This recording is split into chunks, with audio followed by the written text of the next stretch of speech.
Bienvenue et bonjour sur Conscience et dans les chroniques de Sébastien Perilla. Aujourd'hui, nous allons aborder le sujet, donc le couple de vie, comment évoluer sans se perdre. Bonjour Sébastien, comment vas-tu bien aujourd'hui? Salut Sophie, ça va bien et toi aujourd'hui? Impeccable. Comment préserver justement son individualité tout en construisant un projet commun à deux? C'est l'un des plus grands défis du couple. Rester soi tout en construisant le nous. Parce que beaucoup de relations se brisent, non pas par manque d'amour, mais par manque d'espace. Soit on se perd dans l'autre, soit on se ferme pour se protéger, soit on s'éloigne pour se préserver. Alors qu'en réalité, l'équilibre existe. Il se retrouve dans cette danse subtile entre deux identités complètes qui choisissent de marcher ensemble. Préserver son identité, ce n'est pas devenir indépendant ou distant, c'est rester vivant, c'est continuer à exister en tant qu'être humain entier avec ses passions, ses valeurs, ses besoins, ses rêves, ses évolutions. Un couple solide, ce n'est pas une fusion, c'est un partenariat. C'est deux êtres qui décident de se rencontrer à l'endroit où chacun reste vrai. Et pour cette individualité existe, il faut d'abord comprendre une chose essentielle. L'amour authentique ne demande jamais de se sacrifier.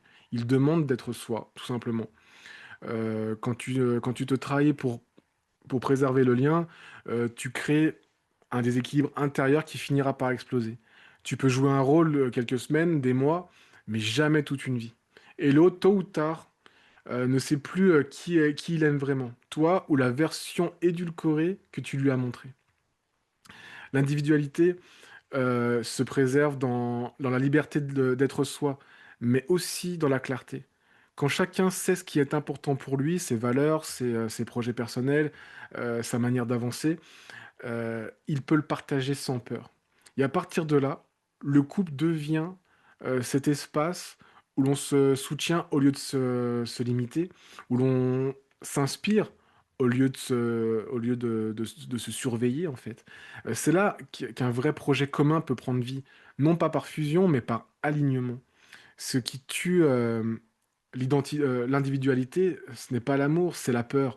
La peur que l'autre s'en aille si on change, si on évolue ou si on prend de la place. Mais un couple qui fonctionne ne craint pas en fait l'expansion de l'autre. Au bien contraire, il l'encourage. L'amour authentique, ce n'est pas ramené par la croissance, ce n'est pas menacé par la croissance personnelle.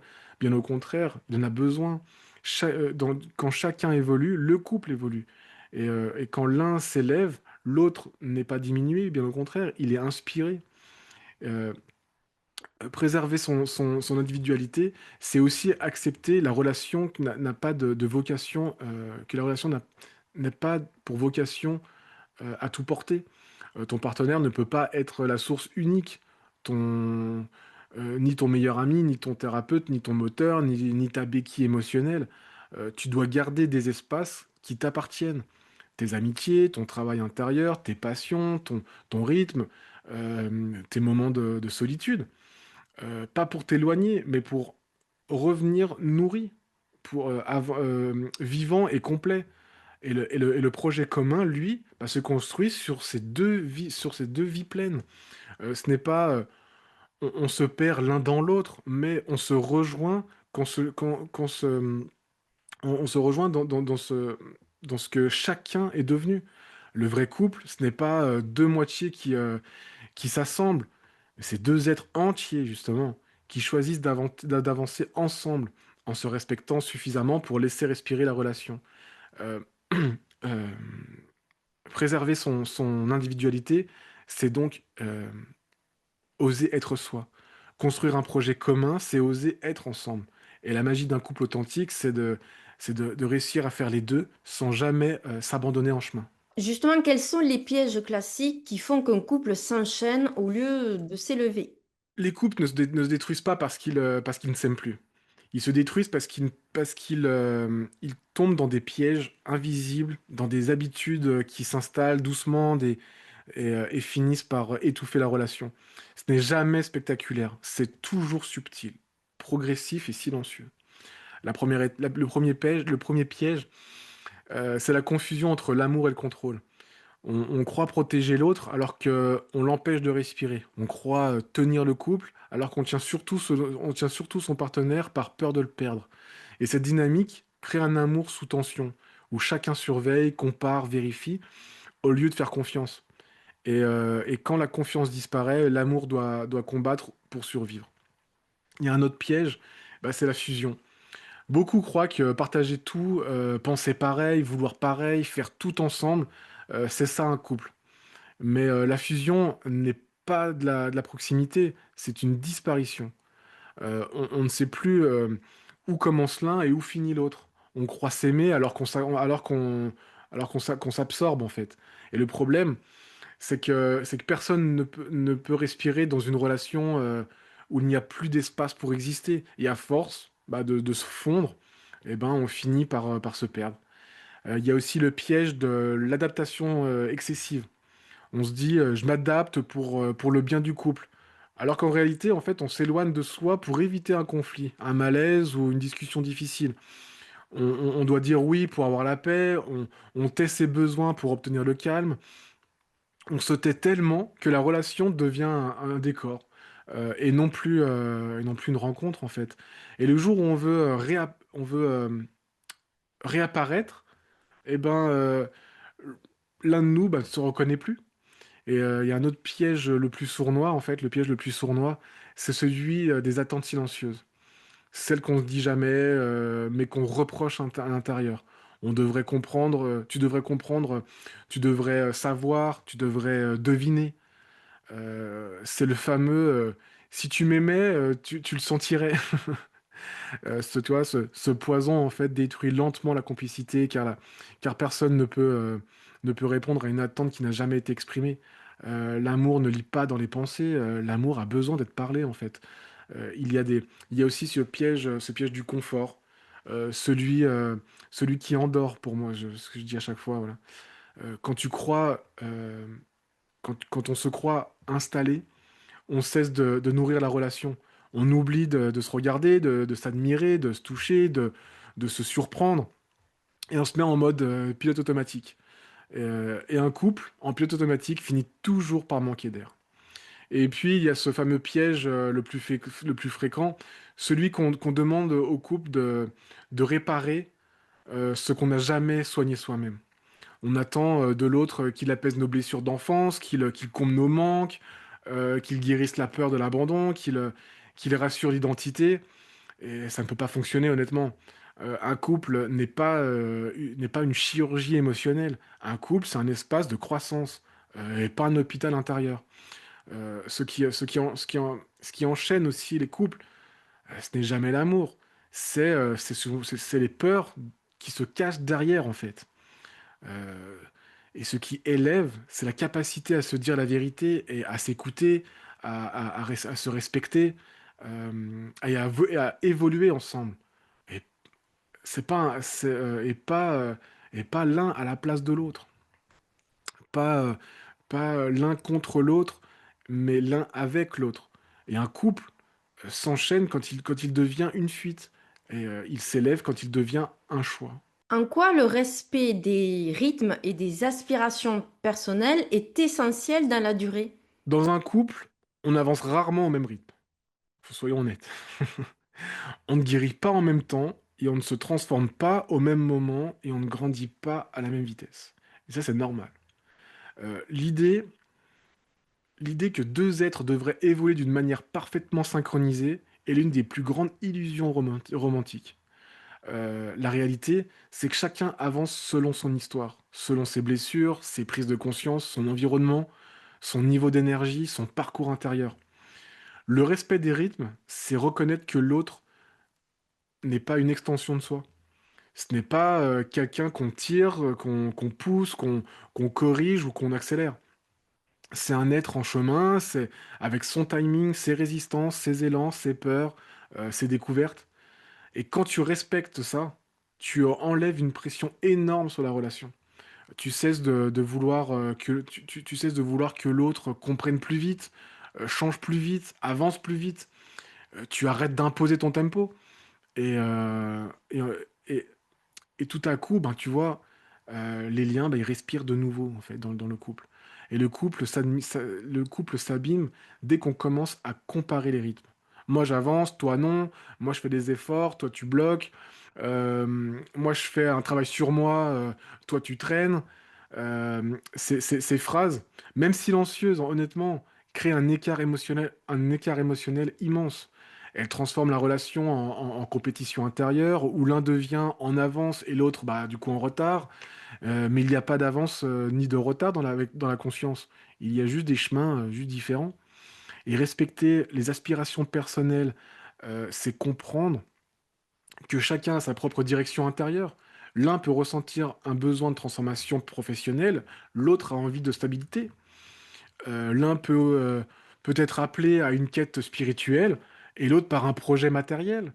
L'un peut vouloir aussi s'expanser, l'autre se recentrer. Ce n'est pas une menace, c'est la preuve que la relation est vivante en fait. Chacun est libre de suivre ce qu'il appelle, et le couple devient un espace d'encouragement et pas une contrainte. On se soutient au lieu de se limiter, on valorise la croissance de l'autre au lieu de, bah, de la craindre, et on laisse de l'espace à la nouveauté, à la curiosité, à la surprise et à l'évolution. Et c'est précisément bah, ce qui empêche qu'un couple de s'éteindre. Et la vérité, c'est que deux êtres qui se respectent dans leur rythme créent un amour durable. Un amour qui dépend pas de la transformation, ni de la performance, mais ni de la compassion, de la comparaison et ni de l'alignement parfait. Un amour qui s'adapte, qui respire, c'est un amour, voilà, plus un amour qui s'adapte, qui respire, qui accompagne. Parce que la relation n'exige pas l'uniformité, mais plutôt la compréhension. Et le rythme de l'autre n'est pas un obstacle. Bien au contraire, c'est une danse différente. En fait, parfois, bah, l'un guide, parfois c'est l'autre, parfois l'un va avancer, parfois c'est l'autre qui va s'arrêter. Mais tant qu'il y a du respect, tant qu'il y a de l'écoute, tant qu'il y a de l'espace pour que chacun soit pleinement lui-même, bah, le couple bah, va continuer à avancer ensemble, même quand les chemins intérieurs ne se ressemblent pas. Et c'est ça, en fait, la beauté d'un amour mature. C'est accepter que deux êtres puissants évoluent différemment sans jamais s'éloigner. Comment accompagner les transitions? Donc, si c'est un changement de métier, la parentalité, la spiritualité, sans que le lien se fragilise. Les transitions de vie sont des tremblements de terre, sont des tremblements intérieurs. Elles, redistribuent les cartes, en fait. Elles bousculent l'équilibre, elles réveillent les peurs et les élans, et les élans à nouveau, en fait. Et dans le couple, ces passages peuvent devenir des ruptures ou des renaissances. Euh, Tout dépend de la manière dont on les traverse. Tu vois, une transition professionnelle, familiale, spirituelle, identitaire aussi, bah, ce n'est jamais juste un changement extérieur. C'est une sorte de mutation intérieure. C'est quelqu'un qui devient un peu plus lui-même. Et forcément, bah, ça déstabilise l'autre. Parce que l'autre, bah, soit il s'adapte à une version de toi qui évolue, qui s'affirme, qui questionne, qui ouvre des portes que tu n'avais jamais ouvertes avant c'est pour accompagner ces transitions sans fragiliser le lien. Il faut d'abord comprendre ce qui abîme un couple. Ce n'est pas le changement, c'est l'absence de communication autour du changement. Euh, le silence est le vrai danger en fait. C'est celui qui laisse place aux interprétations, aux peurs, aux scénarios imaginés. Euh, quand tu, euh, Quand tu dis quand tu dis ce que tu traverses, l'autre peut te rejoindre. Quand tu essaies, l'autre peut seulement t'imaginer. Et l'imaginaire est souvent l'endroit où naissent les malentendus. Alors, accompagner une transition, c'est créer un espace où chacun peut exprimer ce qu'il vit, ce qu'il ressent, ce qui l'inquiète, ce qui l'enthousiasme. C'est dire, je suis en train de changer et j'aimerais que tu comprennes ce qui se passe en moi. Ce simple partage évite d'immenses distances émotionnelles. Ensuite, il y a des questions du soutien, la question du soutien. Soutenir ne veut pas dire porter, soutenir ne veut pas dire non plus décider à sa place, à la place. Soutenir ne veut pas dire se sacrifier. Soutenir, c'est pas, soutenir, c'est être là sans l'étouffer en fait. C'est laisser l'autre avancer euh, dans ce qu'il appelle, dans tout ce qu'il garde, comment dire, tout en gardant en fait le lien une présence et une écoute. C'est reconnaître que son évolution ne le remplace pas, mais peut vous enrichir tous les deux en fait. Et beaucoup de couples se fragilisent parce qu'ils vivent ça comme une trahison, comme une menace. S'il change, il va s'éloigner. S'il évolue, il n'aura plus besoin de moi. S'il se découvre, il va me quitter. Mais ce sont juste des projections. C'est pas la vérité. Et la transition de l'autre ne dit rien de sa valeur. Comment dire? La transition de l'autre ne dit rien de ta valeur en fait. Elle dit quelque chose elle dit quelque chose de son chemin. Et si tu arrives à accueillir cette réalité sans le prendre contre toi, et ben alors tu vas tout devient, alors tu deviens un partenaire d'expansion et pas un frein. Et un couple solide, c'est évoluer comme un arbre. Chacun avance, chacun comprend, chacun se transforme, mais, euh, mais l'arche tient en fait parce elle est soutenue par deux piliers qui se respectent et par deux piliers et non par deux piliers identiques. Accompagner des transitions, c'est aussi accepter que l'on comprend pas tout. Hein. On ne vit pas la même chose au même moment. On ne peut pas écouter, observer, s'adapter, rassurer, poser des questions ou s'intéresser. On peut être courageux de l'évolution de l'autre au lieu d'être jaloux ou inquiet. C'est surtout accompagner des transitions. Tu vois, surtout, tu vois, accompagner les transitions, c'est choisir de rester connecté. Se regarder, se parler, encore une fois, se toucher, se retrouver. C'est créer des moments où le couple devient un refuge, même en plein milieu du changement. Parce que lorsqu'un couple continue de se voir profondément, il peut traverser n'importe quelle tempête. Et tu vois, la vérité, c'est que les transitions, ne fragilise pas le couple. Justement, elle révèle les couples.